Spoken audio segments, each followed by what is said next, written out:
Robert Redford's life is without its own share of tragedies. After losing his son at just 4 months, he faced another loss. After these series of tragedies, not to mention financial struggles, something changed forever. Now, at 82, the man who gave us the iconic Butch Cassidy and the Sundance Kid now lives a life no one expected. From a series of financial challenges to controversies. Here's why one of Hollywood's golden age actors is now its loneliest. Robert Redford's childhood. Robert Redford was born on August 18, 1936, in Santa Monica, California, to Martha Woodruff Redford and Charles Robert Redford Sr., an accountant. His mother was a true Texan from Austin, while his father's side carried a mix of Irish, Scottish, and English blood. His family history is one of grit and adventure. His great-great-grandfather, Elisha Redford, was an English Protestant who fell for Mary Ann McCreary, an Irish Catholic. They married in Manchester, then packed up and set sail for New York in 1849, eventually settling in Stonington, Connecticut. That's where the first Redford named Charles was born, kicking off a family tradition. On his mother's side, the Harts were straight out of Galway, Ireland, while the Greens were Scotch-Irish settlers who made their way to America in the 1700s. Redford grew up in Van Nuys, California, while his father worked in El Segundo. But it was the family trips to Austin that really stuck with him. His visits to Texas weren't just vacations, they were eye-openers. The wild landscapes, the big skies, the pure freedom of it all. It was enough to ignite a deep love for nature. That's where his passion for the environment really began. Redford attended Van Nuys High School, where he shared classrooms with future baseball star Don Drysdale. By his own admission, he wasn't much of a student. School didn't excite him, but the world outside the classroom did. Art and sports were where he found his rhythm. He even helped tennis legend Pancho Gonzalez warm up for matches by hitting balls with him at the Los Angeles Tennis Club. At 11, Redford battled a mild case of polio, but it didn't slow him down for long. After graduating high school in 1954, he headed to the University of Colorado in Boulder. He joined Kappa Sigma fraternity and worked at a local spot called The Sink, where his face is now painted among the bar's murals. But then, college life took a turn. Redford started drinking heavily, lost his half scholarship, and got kicked out. With school behind him, he took off to Europe, soaking up life in France, Spain, and Italy. Eventually, his artistic side led him to the Pratt Institute in Brooklyn, where he studied painting. But his path didn't stop there. New York City was calling, and he answered by enrolling at the American Academy of Dramatic Arts. By 1959, he was honing his craft, setting the stage for what would become an iconic career. Redford's career took off in New York City, just like many rising stars of the 1950s. He landed roles on both stage and screen, making his Broadway debut in Tall Story, 1959, followed by The Highest Tree, 1959, and Sunday in New York, 1961. But it was Barefoot in the Park, 1963, that put him on the map, playing a buttoned-up newlywed opposite Elizabeth Ashley in Neil Simon's hit play. Redford proved he had the charm and talent to carry a major production. While making a name for himself on Broadway, he was also a regular face on TV. Starting in 1960, he guest-starred in a string of popular drama series, including Naked City, Maverick, The Untouchables, The Americans, Perry Mason, Alfred Hitchcock Presents, The Twilight Zone, and Dr. Kildare, among others. His screen presence was undeniable, and Hollywood started paying attention. Redford's film debut came in Tall Story, 1960, where he reprised his Broadway role alongside Anthony Perkins and Jane Fonda in her first movie. As his career gained momentum, he started landing bigger parts.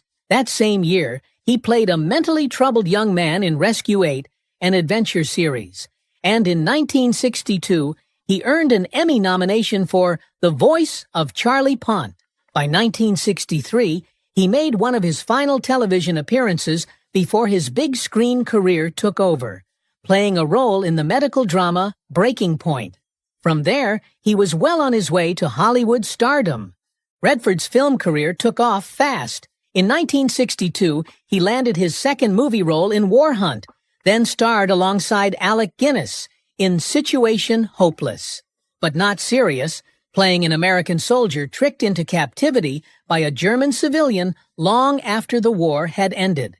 His breakthrough came in Inside Daisy Clover, 1965, where he played a bisexual movie star who marries Natalie Wood's character. The role earned him a Golden Globe for Best New Star. He reunited with Wood and Charles Bronson in This Property is Condemned, 1966. A more successful romantic drama directed by Sidney Pollack. That same year, Redford starred in The Chase with Jane Fonda and Marlon Brando, his first and only time sharing the screen with Brando.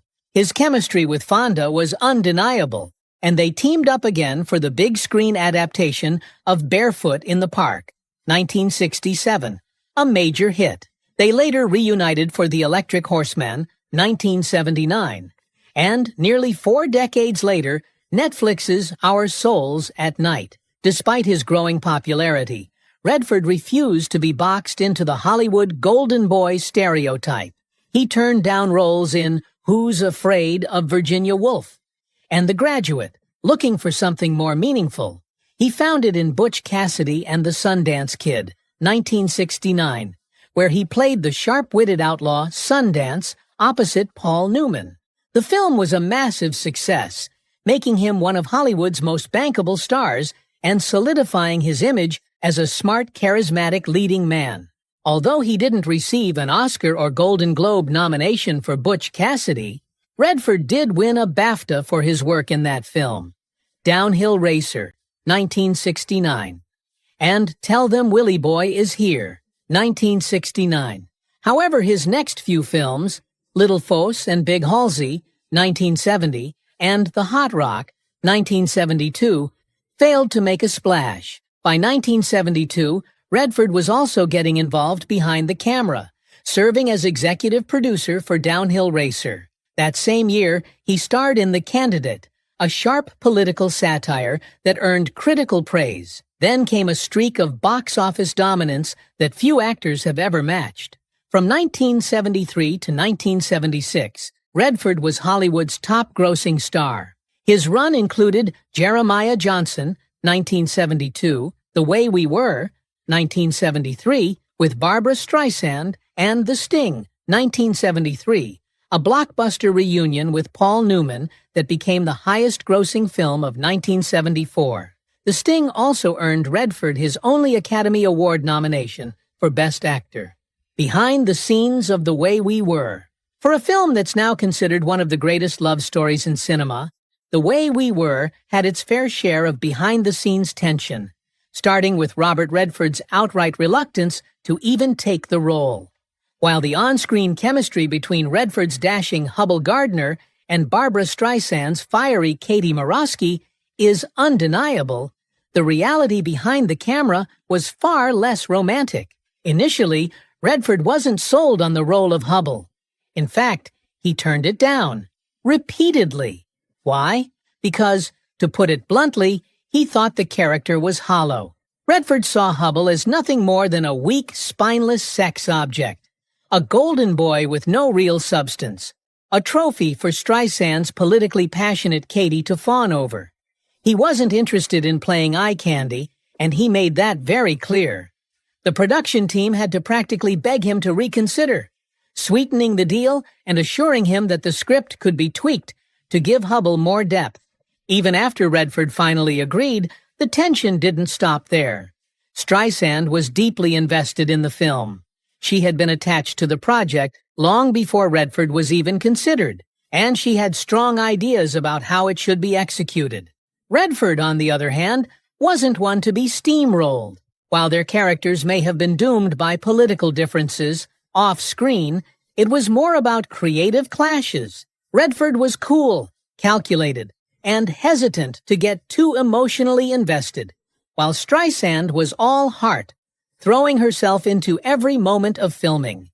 And while audiences love to romanticize the idea that their on-screen passion might have bled into real life, that simply wasn't the case. Unlike some of Hollywood's most famous co-star feuds, think Leonardo DiCaprio and Claire Danes' alleged prank war, or the rocky relationship between Dirty Dancing's Jennifer Grey and Patrick Swayze, Streisand and Redford didn't dislike each other, but they also weren't exactly besties.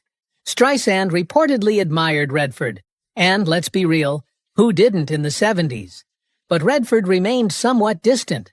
He was professional and polite, but never overly warm, leading some to speculate that he kept a firm boundary to avoid any real-life entanglements. According to Robert Hoffler's book, The Way They Were, How Epic Battles and Bruised Egos Brought a Classic Hollywood Love Story to the Screen, Redford initially wanted nothing to do with the film. He turned down the role of Hubble Gardner for a staggering 8 months, convinced that the project was just a Barbra Streisand showcase that would leave him as little more than a human prop. He famously dismissed the script as a piece of junk and described his character as a Ken doll, a pretty boy with no real depth. It wasn't until the studio sweetened the deal, raising his salary to $1.2 million, ironically, more than Streisand's $1 million paycheck, that he finally agreed to sign on. But money didn't smooth out the tension. Redford and Streisand often clashed on set, their creative differences mirroring the conflicts between their characters. The production itself was a mess. 11 different screenwriters were brought in to try to salvage the script, with the studio constantly fretting over its politically charged themes. Streisand, deeply invested in the film, was notorious for her perfectionism. Costume designer Dorothy Jenkins, who designed a staggering 56 outfits for Streisand, quit entirely after becoming fed up with her endless revisions and demands. And then there was the love scene. Despite the passion that oozed from the screen, the truth was far from romantic. Redford, ever the professional, and perhaps a bit wary, reportedly wore 2 athletic supporters while filming the intimate scene with Streisand, supposedly to protect himself in more ways than one. Meanwhile, Streisand opted for a bikini, ensuring that their on-screen passion remained strictly PG. The film's producer, Ray Stark, was determined to keep the film accessible to the widest audience possible, even removing an F-bomb from the script to dodge an R rating. Redford, a devoted husband and father at the time, was famously private and reluctant to feed into Hollywood's romantic fantasies. While Streisand openly adored Redford, the feeling wasn't exactly mutual. He respected her talent but kept his distance, unwilling to indulge in any off-screen entanglements. Despite all their differences, there was one thing both stars did agree on. They had a good side, and they wanted the camera to capture it. Both Redford and Streisand insisted on having the left side of their faces featured as much as possible. Cinematographer Harry Stradling Jr. went so far as to block out natural light in certain shots to avoid emphasizing Streisand's nose. Redford, meanwhile, didn't want the 3 moles on the right side of his face to be too visible. Though The Way We Were became a massive success, any hopes for a sequel were dashed by Redford himself.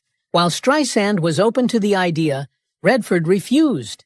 He had no interest in revisiting the story or working with Streisand again. For all the lightning bolt chemistry the pair had in their first read-through, the truth is, their off-screen dynamic was anything but romantic. Redford never believed Streisand was a serious actress and feared she would try to direct herself throughout the film.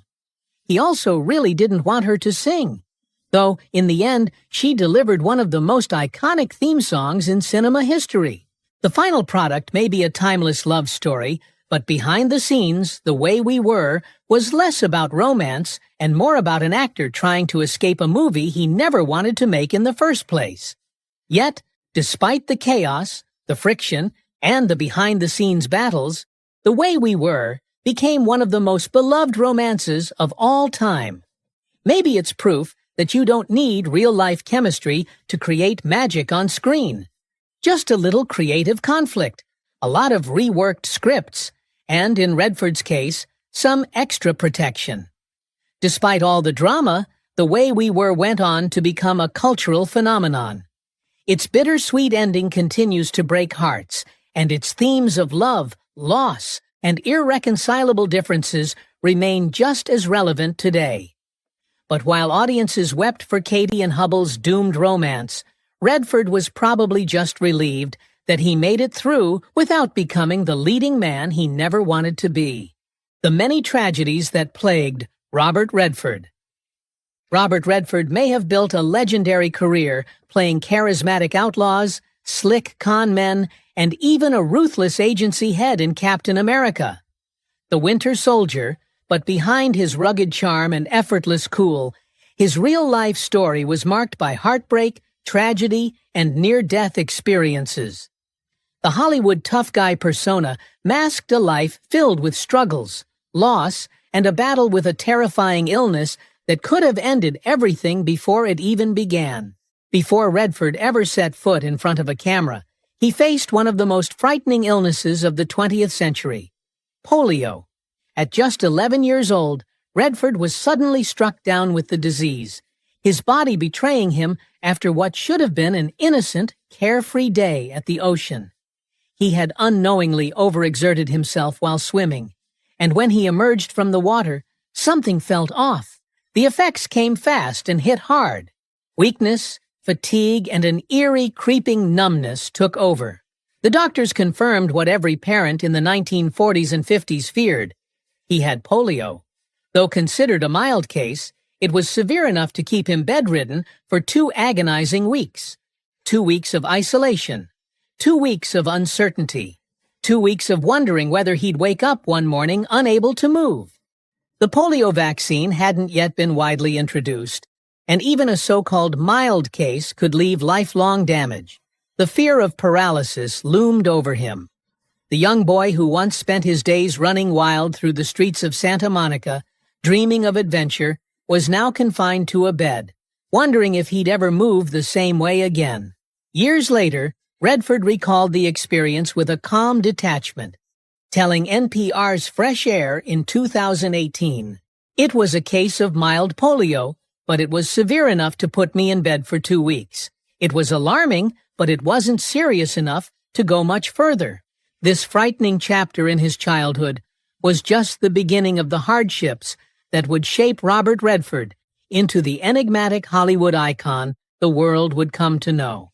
Years later, after surviving his own bout with the disease, Redford honored the man who changed the world, Jonas Salk, the scientist who developed the polio vaccine in the 1950s.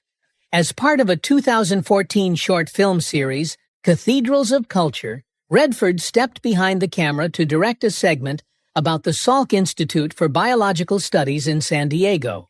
He reflected on the profound impact of the vaccine, saying, via Express, "I was around when the polio epidemic was still a threat. So when Jonas Salk invented the vaccine, it was just earth-shattering news." But long before Redford became a Hollywood legend, he had a rebellious streak that nearly cost him everything.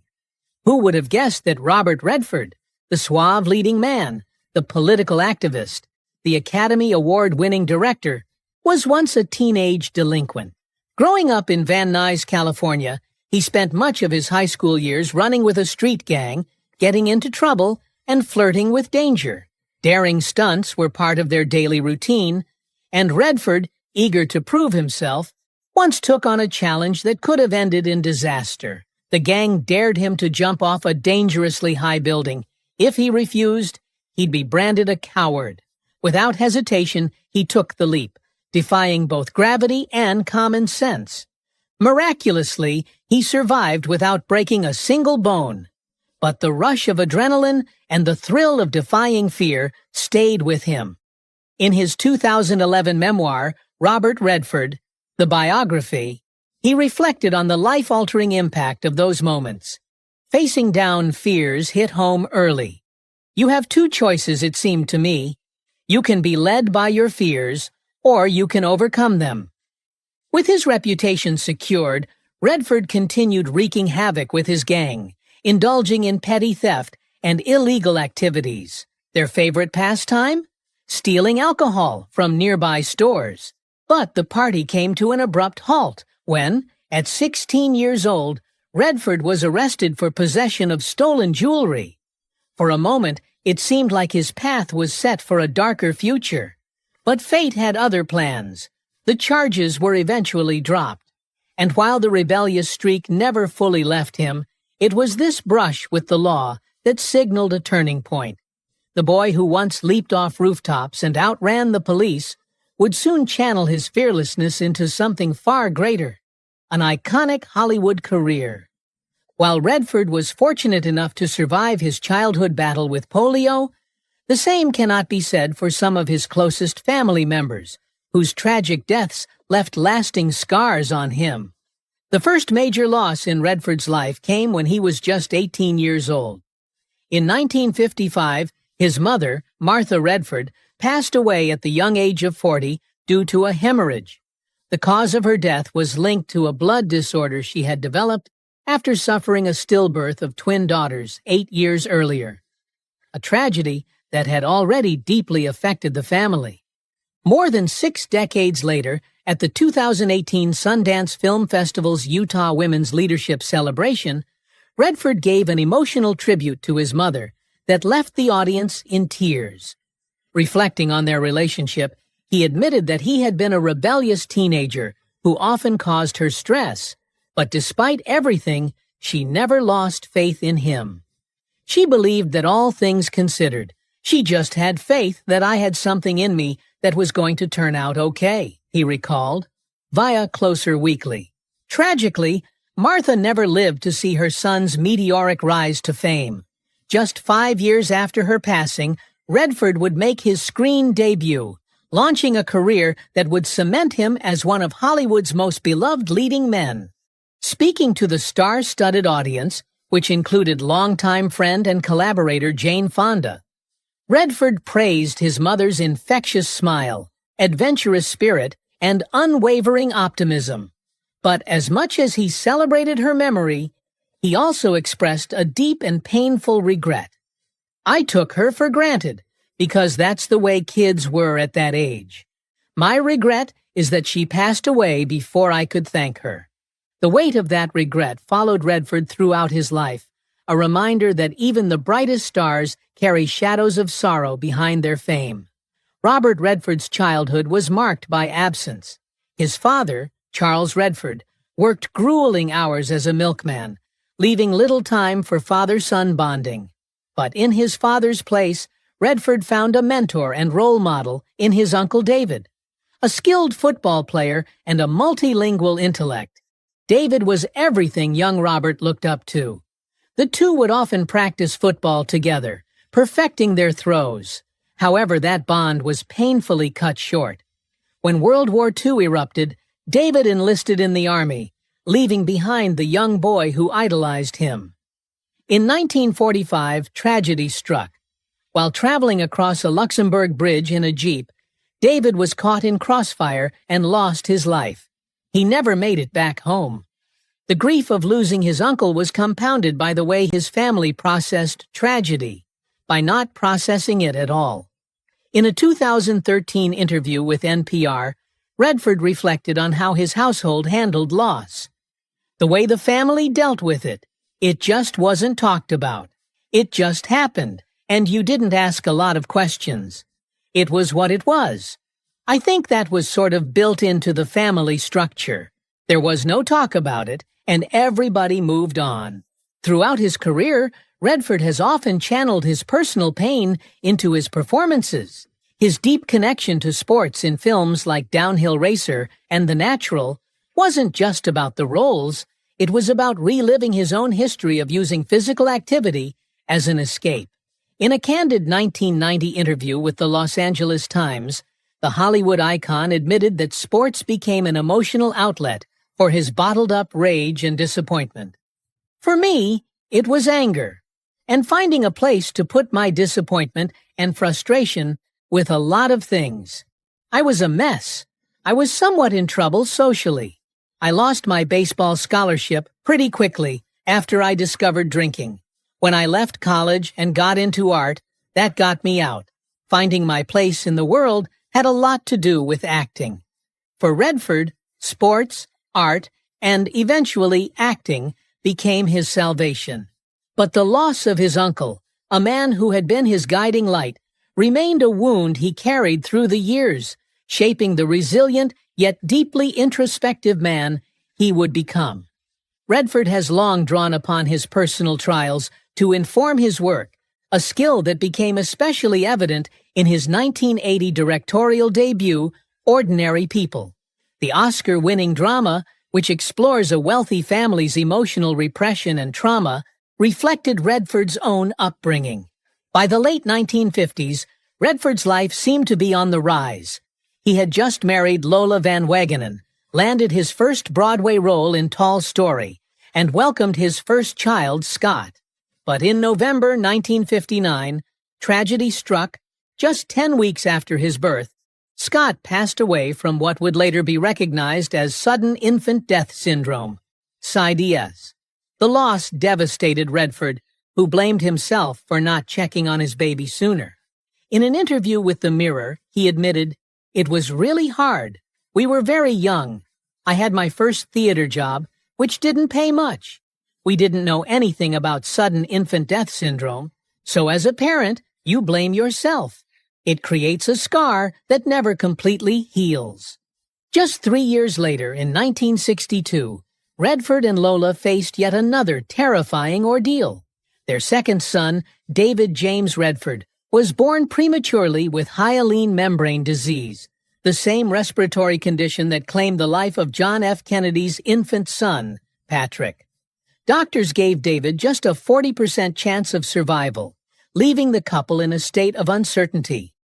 Against the odds, both mother and child survived. Reflecting on that moment, Redford described it as a colossal relief for us.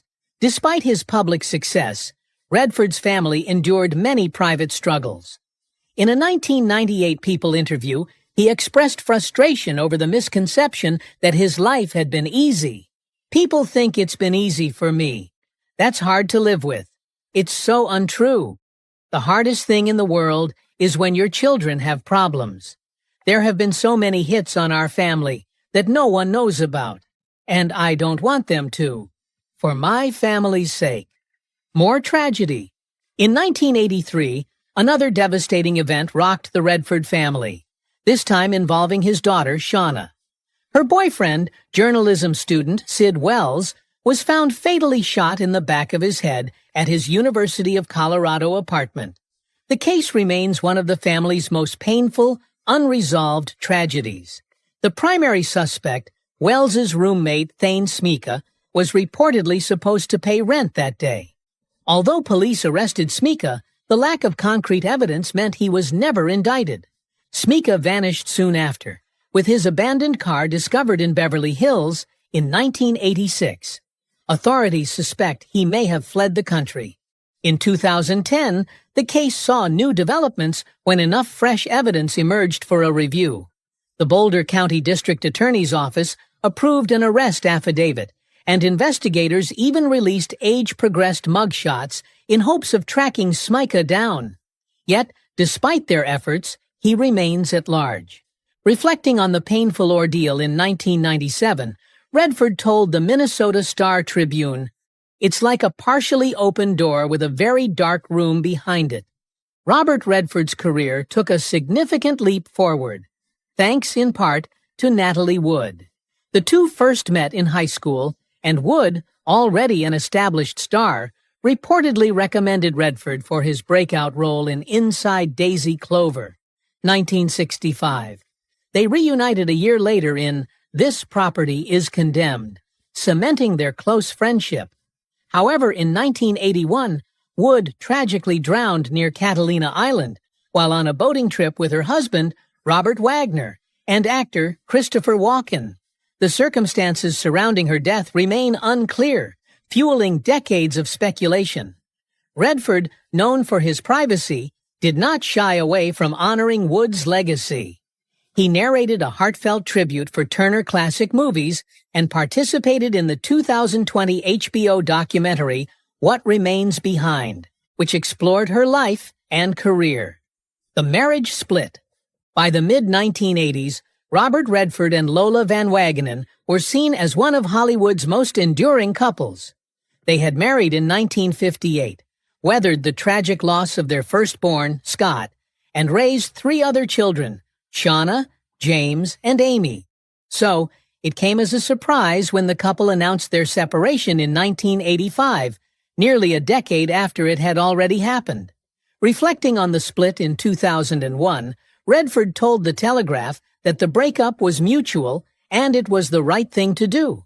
Redford even went on to admit that they still had great love, affection, and great friendship. Redford eventually found love again with German artist Sibylle Sagers, whom he married in 2009. The two had already been living together at Redford's Sundance home since the mid-1990s. The pain of losing a child once is unimaginable, but in 2020, Redford and his ex-wife, Lola Van Wagenen, faced yet another heartbreaking tragedy. Their son James Redford passed away at age 58 from liver cancer. James had battled liver disease for much of his life, undergoing a transplant in 1993. He later dedicated himself to raising awareness about organ donation, founding an institute to educate others on the importance of the procedure. However, while awaiting another transplant in 2019, he was diagnosed with bile duct cancer. His wife, Kyle, announced his passing in October 2020, writing on social media, "We're heartbroken. He lived a beautiful, impactful life and was loved by many."